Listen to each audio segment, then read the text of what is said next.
क्या आपने कभी सोचा है कि क्यों बार बार जम्मू, हिमाचल और पंजाब जैसे राज्य बाढ़ और आपदाओं की चपेट में आते हैं?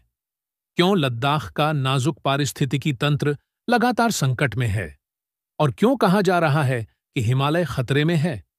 क्या यह सब सिर्फ प्रकृति का गुस्सा है, या इसके पीछे कहीं न कहीं हमारी गलतियां और जलवायु परिवर्तन की मार छिपी हुई है? इस वीडियो में हम जानेंगे इन आपदाओं के असली कारण क्या हैं, कौन कौन इसके लिए जिम्मेदार हैं, और कैसे हमारा आज का विकास मॉडल आने वाली पीढ़ियों के लिए खतरा बन रहा है। तो चलिए शुरू करते हैं और खोजते हैं सच्चाई।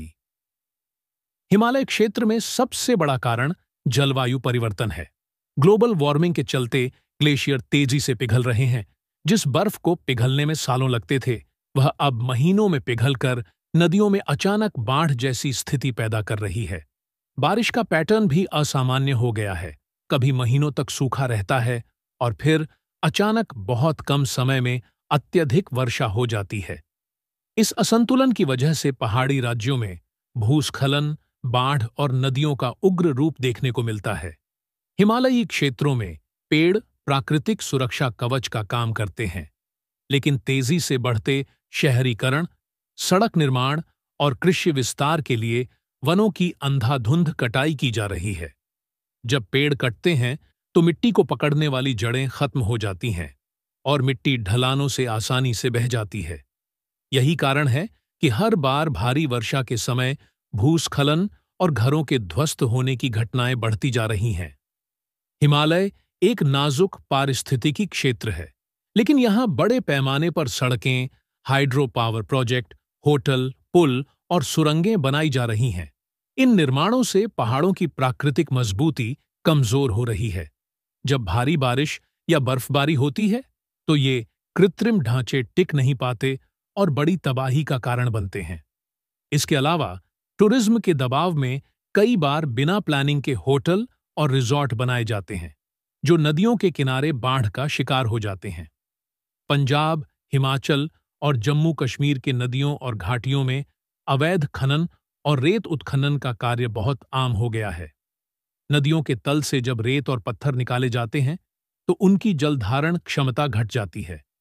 इससे नदियां अपने मार्ग बदल लेती हैं और बाढ़ जैसी स्थिति अधिक घातक बन जाती है। खनन से न केवल नदी का संतुलन बिगड़ता है, बल्कि आसपास की जमीन भी खोखली हो जाती है। मैदानी और पहाड़ी दोनों क्षेत्रों में तेजी से बढ़ते शहरीकरण ने प्राकृतिक जल निकासी तंत्र को कमजोर कर दिया है। शहरों में कंक्रीट का विस्तार होने से पानी जमीन में रिस नहीं पाता और नालियों का जाम होना आम बात हो गई है। जब भारी बारिश होती है तो पानी का कोई मार्ग नहीं होता और नतीजा अचानक आई बाढ़ के रूप में सामने आता है। हिमालयी राज्यों में पर्यटन तेजी से बढ़ा है।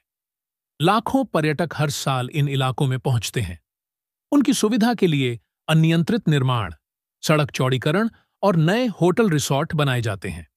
इससे पर्यावरण पर दबाव बढ़ता है और प्राकृतिक संसाधनों जैसे पानी, जंगल और चरागाह खत्म हो जाते हैं। यही नहीं, पर्यटकों के कारण प्लास्टिक कचरे और प्रदूषण की समस्या भी गंभीर हो चुकी है। भारत में मौसम विभाग और राज्य सरकारों ने आपदा प्रबंधन में सुधार किया है, लेकिन अभी भी यह पर्याप्त नहीं है। समय पर चेतावनी प्रणाली, राहत कार्य और सुरक्षित आश्रय स्थलों की कमी के कारण छोटी सी प्राकृतिक आपदा भी बड़े संकट में बदल जाती है। कई बार स्थानीय प्रशासन अवैध निर्माण को नजरअंदाज करता है, जिससे नुकसान और बढ़ जाता है। कुल मिलाकर यह साफ है कि बाढ़ और संकट सिर्फ प्रकृति की देन नहीं है। असल में यह प्राकृतिक बदलाव और मानव निर्मित लापरवाहियों का मिश्रण है। सबसे पहली जिम्मेदारी हम सभी की है। हमारी जीवन शैली और उपभोग की आदतें सीधे जलवायु परिवर्तन को बढ़ावा देती हैं। अधिक ईंधन का उपयोग, प्लास्टिक और प्रदूषण, बेतहाशा यात्रा और संसाधनों का अति उपयोग, यह सब पर्यावरण को नुकसान पहुंचा रहा है। लोग जंगलों की कटाई में अप्रत्यक्ष रूप से शामिल हैं, क्योंकि लकड़ी, फर्नीचर और कागज की मांग लगातार बढ़ रही है। यही नहीं, कचरा फेंकने की आदत, नदियों को गंदा करना और पहाड़ी इलाकों में कचरे का ढेर लगाना भी आपदा को और गंभीर बनाता है। हिमाचल, जम्मू कश्मीर, पंजाब और लद्दाख की राज्य सरकारें इस संकट की बड़ी जिम्मेदार हैं। वोट बैंक और तात्कालिक विकास के नाम पर अक्सर ऐसे प्रोजेक्ट मंजूर कर दिए जाते हैं जो पर्यावरणीय दृष्टि से सुरक्षित नहीं होते। पहाड़ों पर सड़कें, बांध, होटल और खनन की अनुमति बिना पर्यावरणीय असर का पूरा अध्ययन किए दी जाती है। इसके अलावा अवैध खनन और अवैध निर्माण पर नियंत्रण रखने में भी राज्य सरकारें विफल रही हैं।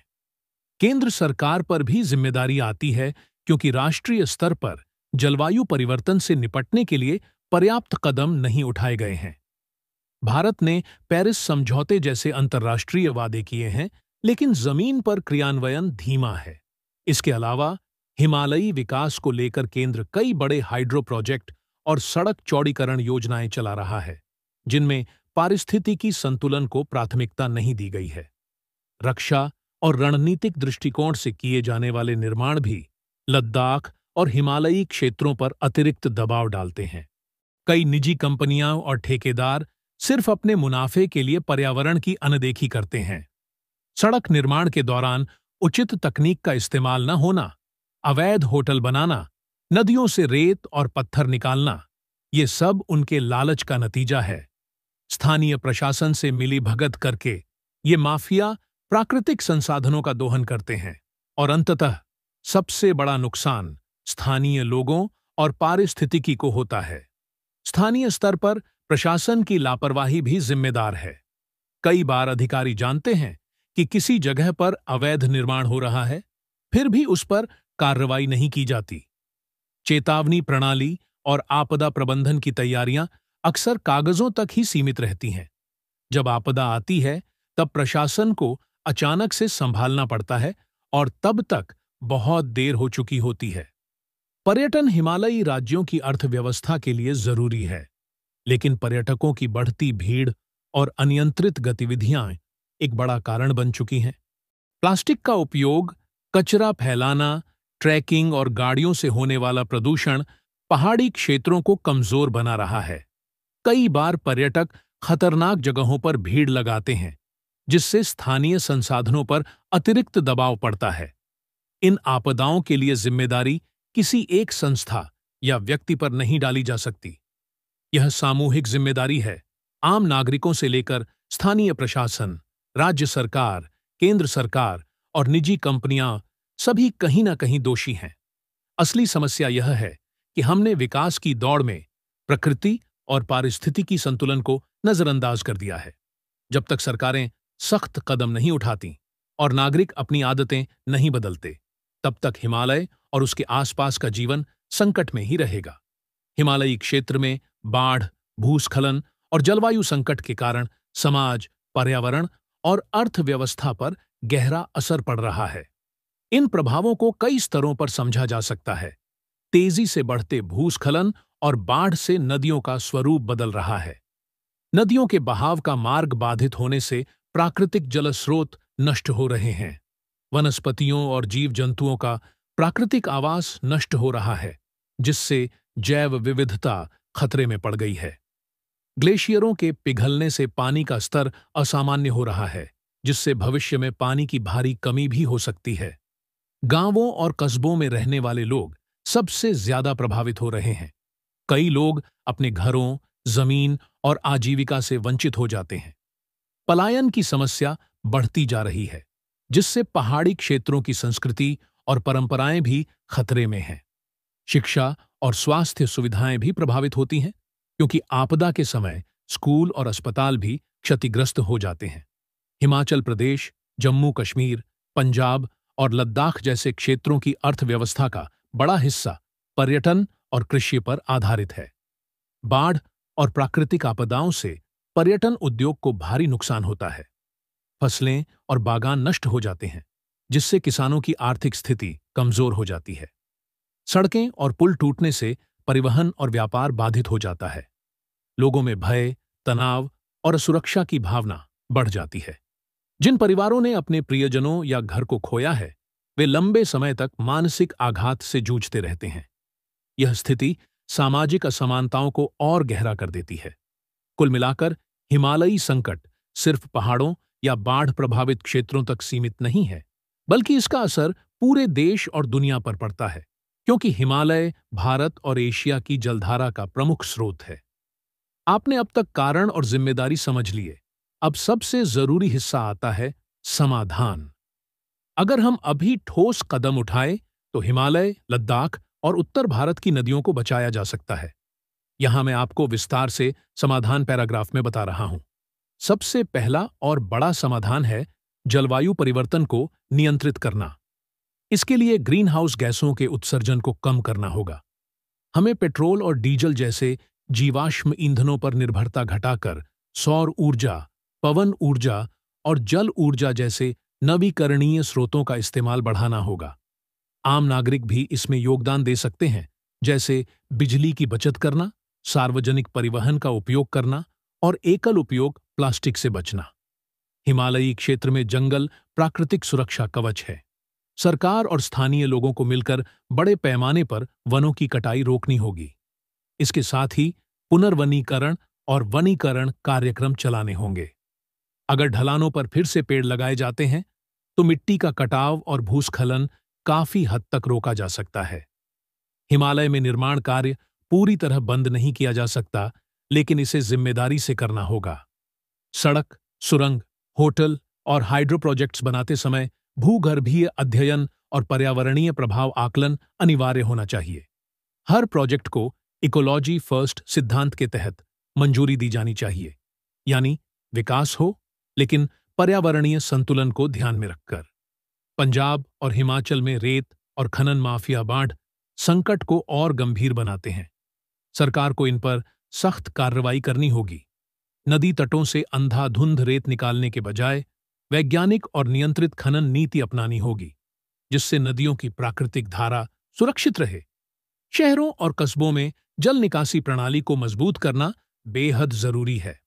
बारिश के पानी को रोकने के बजाय उसे भूमिगत टैंकों, तालाबों और वर्षा जल संचयन प्रणालियों में संग्रहित किया जाए।